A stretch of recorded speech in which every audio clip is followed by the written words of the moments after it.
que la filosofía de vida, no solamente de un cristiano evangélico, sino debiera de ser la filosofía de vida de todo hombre o de toda mujer que se profesa cristiano, es ser como Cristo. Cristo mismo dijo: aprendan de mí que soy manso y humilde de corazón y hallarán descanso para su alma. Jesucristo mismo dijo también: yo mismo, el Hijo de Dios, no vine a ser servido, sino a servir. Si yo tuviera que resumir la filosofía de vida del cristianismo, creo que si nos determinamos a vivir una vida de servicio y de amor al prójimo, estamos siendo como Jesús.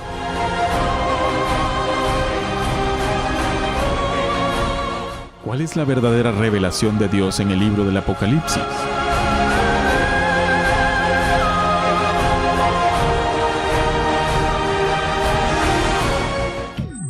Y para responder a esta pregunta me da mucho gusto presentarles y recibir aquí en el estudio a Carlos Velázquez. Él es maestro de la Biblia, ministro del Evangelio y filósofo. Bienvenido, Carlos, ¿cómo está? Un placer tenerlo por aquí. Muchas gracias. Igualmente para mí es un privilegio y me alegra de esta oportunidad de poder compartir la perspectiva. Muchísimas gracias.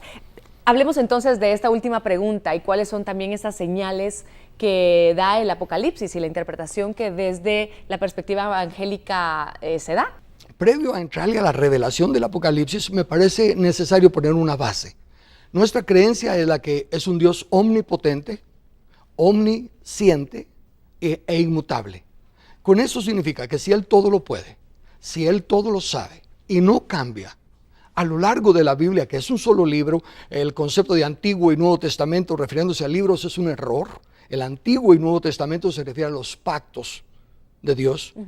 Los libros todos forman la Biblia para nosotros. Okay. Consecuentemente, ahí solo hay un plan, de principio a fin. Y si Dios no cambia, nos lo dejó saber desde el principio. Las circunstancias que han ido en el proceso no cambian el plan de Dios. ¿Y cuál era el plan de Dios? Fructificad, multiplicados, llenad la tierra y sojuzgadla. Ese plan no ha cambiado. Consecuentemente, ahora sí, llegando a Apocalipsis, el concepto de que Apocalipsis es el último libro que presenta el fin del mundo, que lo que he oído de las otras religiones también comparto con ellos. No hay fin del mundo en el sentido de fin del planeta Tierra. En ningún momento se menciona el planeta Tierra destruido. En la fraseología que nosotros interpretamos de la Biblia, el mundo se refiere a diferentes cosas. Hay diferentes palabras tanto en el hebreo como en el griego para hablar del mundo. Ajá. Y cuando habla del fin del mundo se refiere al fin de la mentalidad que predomina, al fin de la cosmovisión, al sentido de valores que predominan y que se establece uno nuevo. Okay. De hecho, la Biblia a lo que más nos exhorta a los creyentes es a transformarlos, pero por medio de la renovación del entendimiento. Entonces, cuando se entra a Apocalipsis ya con la idea de que es un libro catastrófico, que va a caerse el cielo, estrellas y todas las demás cosas, monstruos que salen del mar y todo eso, se tiene una expectativa catastrófica, cataclísmica, que no es lo que la Biblia estaba diciendo. Como ahora sí, ¿qué es Apocalipsis? La revelación de Jesucristo que Dios le dio a Juan por medio de su ángel. Entonces es una revelación, no es un misterio para comenzar, es una revelación. Okay. Y está revelando quién es Cristo. ¿A quiénes? A los siervos, dice, a sus santos. ¿Por qué? Porque después de la muerte y resurrección de Cristo, mucha gente, miles de personas se añadieron al cristianismo. Pero estas personas ya no hablaron con Jesús, ya no conocieron a Jesús y ahora están pasando una tribulación. Los están persiguiendo por su fe, tanto de su mismo pueblo y como de Roma, los están persiguiendo por su fe. Entonces, el Apocalipsis es una revelación para traerles consuelo. Les está revelando quién es Jesús. Por lo tanto, presenta a Jesús como el Rey, como el que Apocalipsis 12 presenta en un solo capítulo prácticamente toda la historia hasta ahí, porque dice que aparece una señal, una mujer vestida del sol, la luna y 2 estrellas, que está a punto de dar a luz a un hijo varón que va a regir a las naciones con vara de hierro. Además, aparece un dragón escarlata que está presto a comerse al niño. Entonces, la Biblia interpreta la Biblia. La mujer con 2 estrellas, sol y luna, representa al pueblo judío, lo cual es cierto porque Jesús dijo, la salvación viene de los judíos. Y el hijo varón que nace para regir las naciones con vara de hierro es Jesús. El diablo, dragón, trató de matarlo a través de Herodes y mató a los niños de 2 años, etcétera, pero él se fue al cielo. Obviamente no se fue como bebé, ya se fue como hombre. Claro, ya pasaron unos cuantos años varios años. ¿Qué hay de estas señales que se hablan y que mencionan mucho, como la bestia, como el rapto, por ejemplo? ¿Qué es esto? Ok. Bíblicamente, la bestia, también la Biblia interpreta la Biblia. ¿Qué es una bestia desde la perspectiva bíblica? Daniel nos presenta 4 bestias, nos da el ejemplo y nos muestra que fueron 4 imperios, 4 reinos. Por lo tanto, vemos que una bestia es un imperio que puede ser representado colectivamente por todo el imperio o simplemente por su líder. Nos presenta la bestia que fue Babilonia, la bestia que fue Medo-Persa, la bestia que fue Grecia y la bestia que fue Roma. Ahora, siempre fue la misma bestia, aunque tuvieron diferentes reyes, ¿verdad? Por ejemplo, Grecia, después de Alejandro el Grande, vinieron otros 4, pero siguió siendo la misma bestia. Entonces, cuando en Apocalipsis está hablándole, por así decirlo, está hablando en clave, porque estando Juan preso, lo que él enviara iba a ser reconocido por los romanos, así que no podía decir claramente: estos romanos desventurados nos están haciendo la vida. Claro. Entonces, sencillamente tiene que usar fraseología en simbolismo que entienda a su pueblo. Entonces les menciona la bestia. La bestia entonces era Roma. Dice que es una bestia que está sobre 7 montes, refiriéndose a Roma, y que tenía 7 cabezas, porque está hablando. Eso es importante. Está hablando del periodo de ellos, nada más. Comienza Apocalipsis diciendo: escribe las cosas que has visto, pasado. Claro. Las cosas que son, presente de ellos, pasado de nosotros. Claro. Y las que están pronto a suceder. Pasado nuestro siempre. Pasado nuestro siempre. Entonces el libro de Apocalipsis no era para nosotros. Imagínense, es un libro de consuelo para esa gente que está en problemas. Si se estuviera refiriendo a 2000, 3000 años después, ¿qué consuelo habría para ellos? ¿Cómo entendemos entonces, o cuál es ese mensaje al que nos invita este concepto? Porque se habla del final de los tiempos y se dice el final de los tiempos. ¿Cuál es el final de los tiempos entonces, desde esta perspectiva? El fin del mundo es el mundo rebelde a la ley de Dios. Es cuando se acaben los reinos de este mundo, han venido los reinos de nuestro Dios y de nuestro Cristo. Y por eso es el trabajo que se tiene que hacer precisamente para evitar esto, ¿no? ¿Entiendo así? No hay que evitar nada, porque no hay fin del planeta. No hay una amenaza de que se va a destruir el planeta.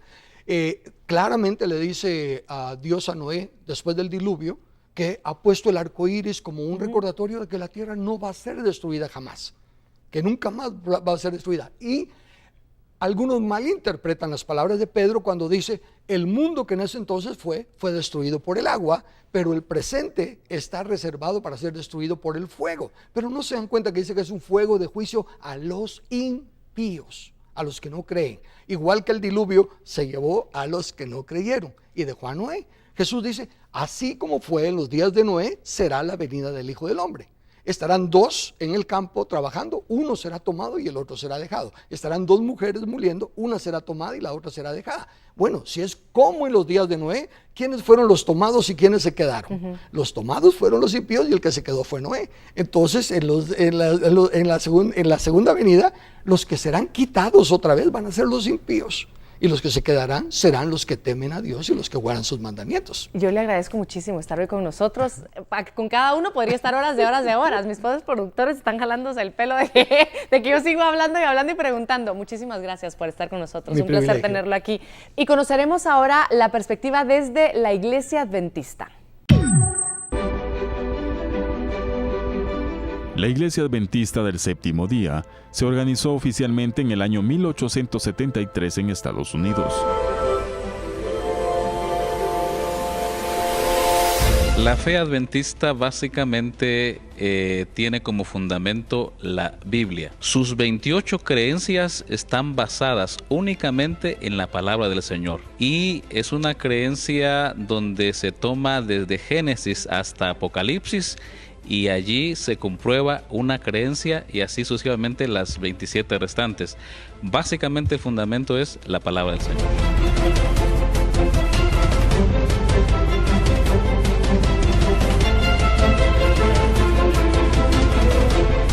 Se llama Iglesia Adventista porque esta iglesia cree firmemente en la segunda venida de Cristo Jesús. Y cuando se organizó, la palabra era advenimiento. Entonces se puso Iglesia Adventista. Y del séptimo día, porque esta iglesia ha creído firmemente que los mandamientos del Señor, según Deuteronomio, fueron escritos con el dedo de Dios, con la mano de Dios. No han sido alterados. Y entre esos mandamientos resalta la observancia del séptimo día como día de oración. Entonces, para darle énfasis, se puso Iglesia Adventista, es decir, que cree en la segunda venida de Jesús y guarda el sábado como día de reposo, según el cuarto mandamiento que está en Éxodo capítulo 20, los versículos del 8 al 11. La Iglesia Adventista del Séptimo Día tiene su mensaje profético basado en el Apocalipsis 14, 6-12. Y vi otro ángel volar por en medio del cielo, que tenía el Evangelio eterno para predicarlo a los que moran en la tierra, diciendo en voz alta: temed a Dios y dadle honra, porque la hora de su juicio es venida, y adorad a aquel que ha hecho el cielo y la tierra y el mar y las fuentes de las aguas.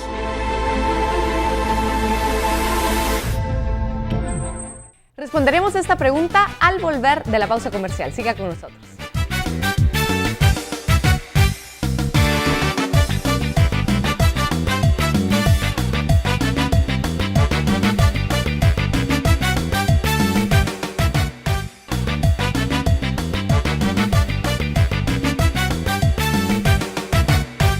Gracias amigos por seguir con nosotros en Un Show con Tuti. Llegando al final de este programa, quedó en el aire una pregunta para poder analizar desde la perspectiva de la Iglesia Adventista el final del mundo, el Apocalipsis. Y la pregunta quedaba en relación al mensaje profético basado en el Apocalipsis 14, versículos del 6 al 12. Y me da mucho gusto recibir en esta ocasión a el pastor Rubén García. Él, ha hecho muchas cosas realmente, y si no, pasamos el programa hablando de lo que usted ha hecho. Bienvenido. ¿Cómo está, Rubén? Muchas gracias. Un placer tenerlo aquí. Gracias. La iglesia es evangélica, es adventista porque guardamos el séptimo día y creemos en la segunda venida de Cristo. A eso se debe el nombre. Ok, gracias. Ahora bien, usted me pregunta del fin del mundo respecto a Apocalipsis. La Biblia es un libro bellísimo, es de Dios, que describe solo dos cosas nada más. Dos cosas describe la Biblia, no tiene más. A pesar de que puede encontrar consejos de economía, de familia, es dos cosas, un problema y una solución. Eso es todo lo que describe la Biblia. El problema se llama pecado y la solución se llama Cristo. El problema pecado comenzó mucho antes, según la Biblia, de que la tierra fuese formada. Comenzó en el santuario, en el lugar santísimo, con el ángel más excelso, con los velos. Ahí comenzó el pecado. Pero este pecado, que es transgresión de la ley, no agarró por sorpresa a Dios, sino que ese plan para solucionar este problema fue establecido mucho antes de que entrara el pecado. Entonces, cuando Adán y Eva pecaron, solo se reveló ese plan nada más. No es que lo haya agarrado de sorpresa. Mire, Luzbel era muy astuto. Dios le dijo a nuestros primeros padres: el día que pequen, morirán. Pecado es transgresión de la ley. Quisieron ser Dios. Entonces dijo Satanás: si los mata, lo acuso de que no sabe perdonar. Y si lo perdona, no cumple su justicia. Entonces el plan de la redención tiene que ver con un Dios que perdona, pero que cumple su justicia. ¿Cómo lo va a hacer? El plan incluye que una parte de la deidad, Dios Padre, Hijo, Espíritu Santo, tomara la naturaleza humana.